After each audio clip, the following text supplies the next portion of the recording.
Alright, sorry for the delay, but I actually had to go and check a few things before I got started on this video, and actually, ironically, they'll tie in at the end of this video.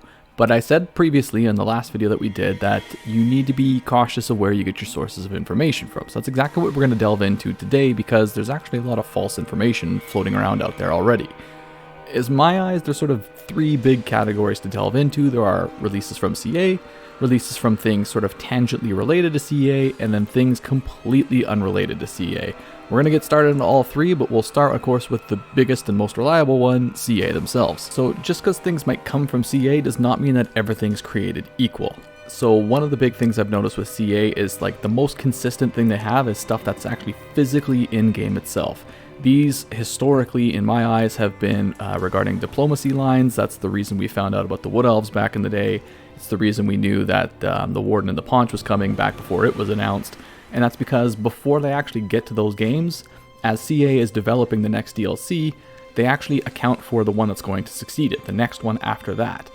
This is, again, like I said, where we got the Wood Elves and the the Wood Elves and the Orcs, but it also is what's tipped us off to the Beastmen / Warriors of Chaos, because they also have dialogues that are in the game.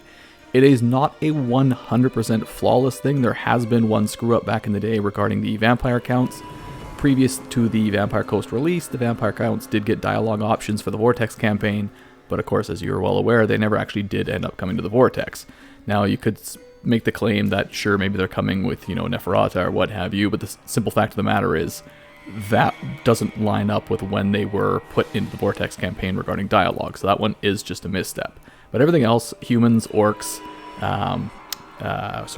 Wood Elves, all of that lines up perfectly with it.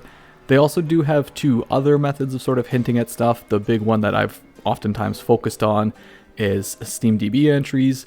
Now, these are always 100% accurate, but accurate in the sense that we don't really know what they mean. But what I mean by this is, when you see something in the SteamDB entries, it always 100% means something is coming for that, and it does sort of tip you off to whether it's a DLC or a free DLC, because the DLCs will usually have 2, 3, or 4 entries, whereas the free DLCs will only ever have 1 entry. So that can be sort of helpful information, though unfortunately, because they intentionally use incorrect names and stuff like that, it does not tell you what exactly is coming. The last option from CA2 is sort of things that are tangentially announced within the game itself. So sometimes, for example, we have indications about bear cavalry and stuff in the game.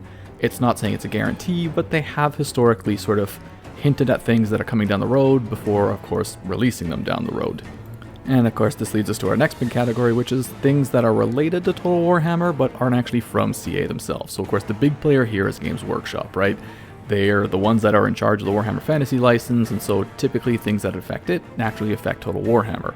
It is not quite as clear and concise as what some of the CA release stuff is, but it's still pretty accurate, right? For example, I think a lot of us expected the Zotes for the single reason that Games Workshop was making this weird push for them right prior to the release of the Wood Elves DLC, and so it sort of kind of naturally made sense for them to be linked together.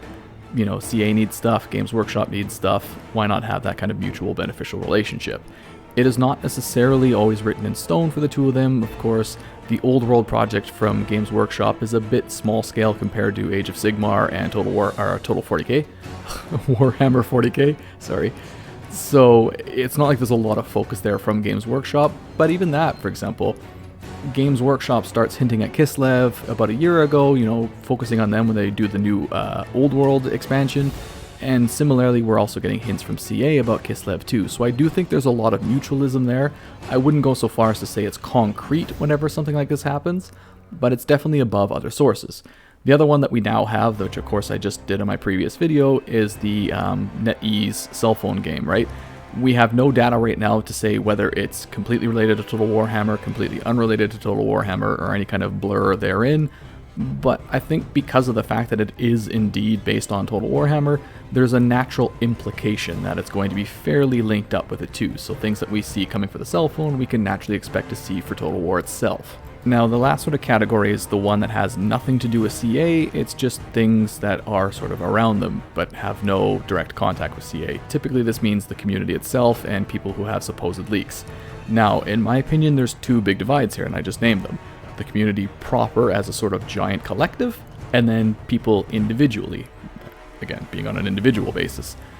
The former can actually be a fairly good prediction of what's coming, mostly because it makes sense, right? If the community is all clamoring for one thing, from a financial standpoint, it makes sense for CA and Sega to go with what they're all asking for. It's not necessarily a 100% prediction or anything like that, but it can kind of tip you off in the right direction. Now, of course, you need to make sure you're not looking for data, or of course, all you'll see is stuff that reinforces what you want to see.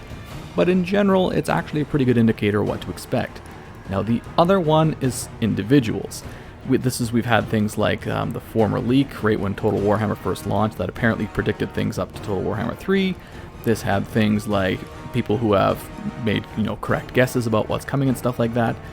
These ones, I would say, are so unreliable that they can be effectively just straight up ignored. The former, the leak that everyone always likes to lean on for information that predicted 4 chaotic races for Total Warhammer 3's launch, people tend to focus on the positives of it, but a lot of the data within that has already proven to be wrong, and things have changed even more since the things that it predicted have been proven wrong. This probably wasn't the most reliable thing even when it launched, and it is horrifically unreliable now for reference's sake. The other one is individuals. I'm sure if you've been around Reddit or been around the forums, there's been 1 or 2 people who you've seen where people just naturally assume that anything that comes out of their mouth, that's the way it is. They've been right about this and that other thing, so therefore everything they predict is just the natural way things are going to go. Again, this is a big case of people forgetting the failures and focusing on the positives. I'm not going to name names because that'd be very rude to people, but if you take virtually any of these people who, they were right about this, they were right about that, there's also been a lot of things that they've been incorrect upon. And so when you put all this, faith into what they've said, you're naturally setting yourself up for failure. I myself fall into this category. Sure, I've gotten lucky on a good number of guesses I've had, but it's definitely not, if I say next chaotic pack, or next pack is going to be, Warriors of Chaos versus Skaven, don't take me at my word at that. I have no more data than anyone else that's on the internet in this front. Now, this has really big implications because, again, I had to delay this video by hunting down one of these predictions that was brought up online. Shortly after the release of the Wood Elf DLC, there was, a bunch of things about it, all the stuff people had found. Some people found stuff pertaining to Neferata, which is true, it is in-game. There is not only her clan, but also a named character that is specifically from the Lamian Sisterhood. But I've then taken that to say that we have proof that Neferata is coming. Well, we don't. We have, little references to her and whatnot in-game, but we definitely don't have proof. But the big one that really screwed me up was someone who said that we have now proof of Warriors of Chaos coming. Apparently, the Acolytes of the Keeper, which is a new chaotic clan that shows up during one of the Wood Elf events, they said that they had a new voice and dialogue line with them, and so, like I said earlier, if you get new dialogue, you can effectively guarantee that that faction is getting an update very soon. So, I booted up the game, ran a modded playthrough, encountered them, and they just had the standard chaotic voice. And I thought, well, maybe my mods are screwing things up with them. So again, booted up a full second campaign, went through hundreds of turns to again encounter this clan, and once again, they just have a standard sorcerer lord voice dialogue. There's nothing unique about them. But in the post for Reddit, they specifically said he has specific references to Slaanesh. So, you know what, I thought maybe it was just bad luck because the Sorcerer Lord I got did not have the same name as the one he got from his one. Booted it up, ran through a third time. Again, just the default voice. Be really cautious of when you find this information because there is 293 upvotes as the time of this recording upvoting this post about this unique chaotic Sorcerer Lord that we have, in reference to Slaanesh, and we're getting Slaaneshi stuff. But we're not, right? You need to take everything you see online with a huge grain of salt. Unless it comes from CA themselves, effectively consider it irrelevant until other proof comes in and backs it up.